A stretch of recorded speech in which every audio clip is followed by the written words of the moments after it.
Looking at the bilateral ties between Bangladesh and China, it is clear that the cooperation between the two have evolved in many ways, spanning from trade, defense, infrastructure to technology.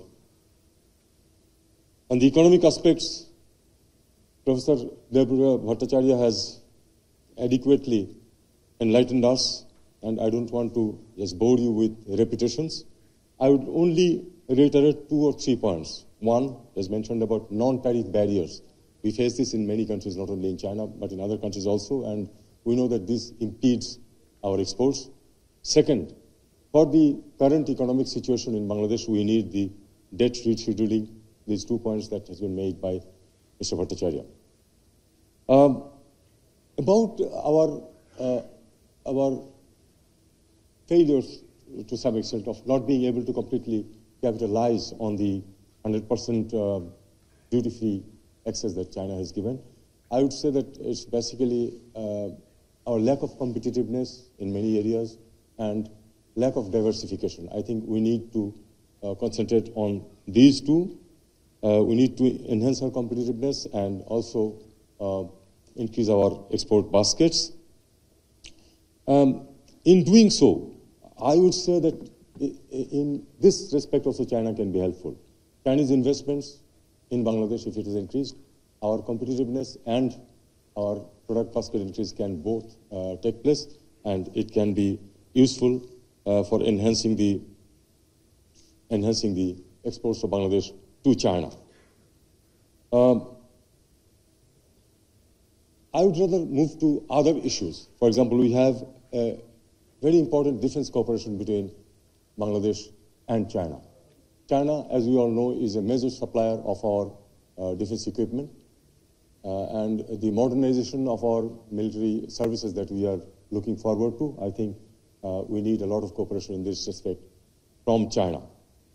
The other area is in defense is the cooperation in training of personnel. We have a very deep defense training cooperation, and I think this needs to continue and enhance it if possible. The cooperation with China has also increased and improved our capability in participation in the UN peacekeeping operations, which is important for our country.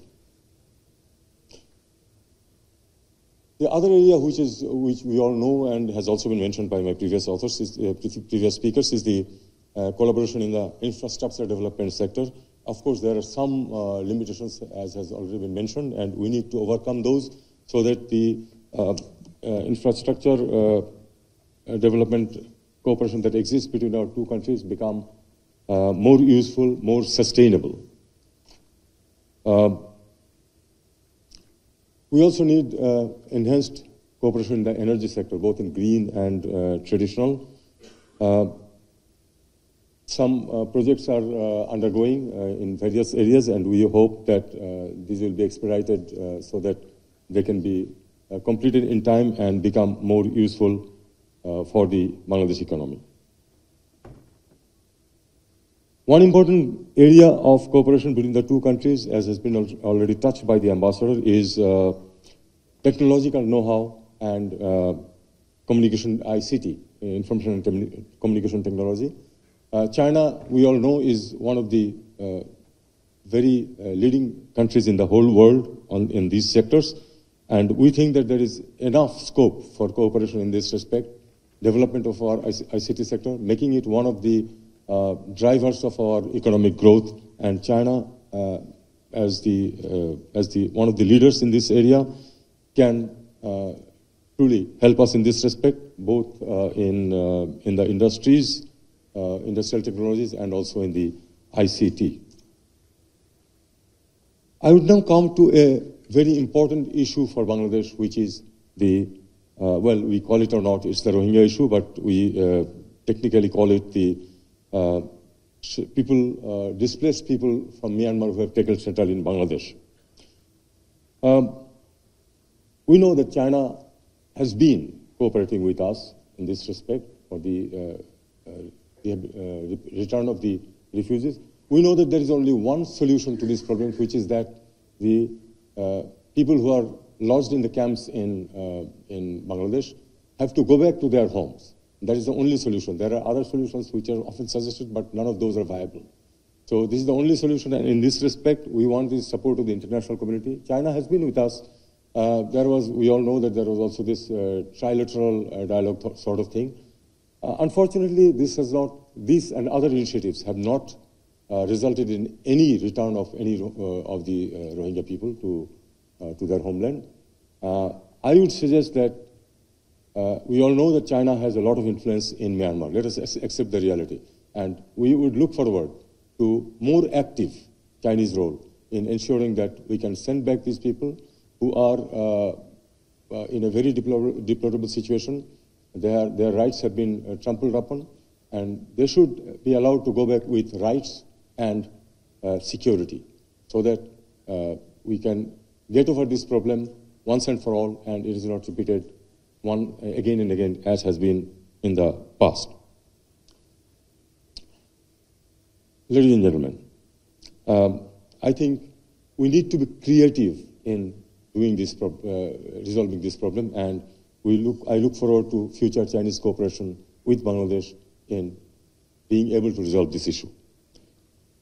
Over the past years, since the establishment of our diplomatic ties, China and Bangladesh have relentlessly valued each other as equals, pursued mutual benefits and advantageous outcomes. Both countries, from the very beginning, supported each other on the matters of core interest and worked together on a path to realizing the respective development. Hence, the diplomatic tie between Bangladesh and China has set an example of amicable coexistence and cooperative success. We look forward to the celebration of 50 years of our relations, and we are sure that we will have a number of good programs on this, both in China and in our country.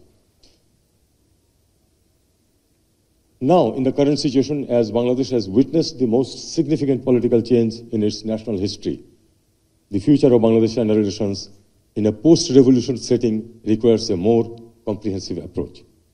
It is likely that the post-revolution trajectory of Bangladesh and its future relations with China might be influenced by various factors, including Bangladesh's political stability and the changing dynamics of regional and global politics. Yet, although the future of bilateral ties between Bangladesh and China can be shaped by several factors, the core elements of cooperation in the aspects of trade and investment, infrastructure development, technology sharing, all these aspects are propelled by mutual interests in economic advancement and regional stability. In the coming days, along with focusing on the core elements, we can also expedite meaningful cooperation with several other emerging areas such as green energy, tourism, satellite technology, and climate change. Also, to devise a mutually beneficial future outlook of the bilateral ties between the two countries, new avenues of collaboration need to be explored by both our sides. Finally, I believe the exchange of ideas in today's seminar will help us more to understand how the future course of the bilateral relations between the two countries will evolve in the midst of evolving internal, regional, and global dynamics. How this bilateral cooperation can contribute in reorienting Bangladesh's post-revolution economic trajectory, and how this bilateral cooperation needs to advance in the context of post-revolution Bangladesh's changing political landscape. I wish this seminar a complete success. I wish Bangladesh-China friendship to last forever. I thank you all.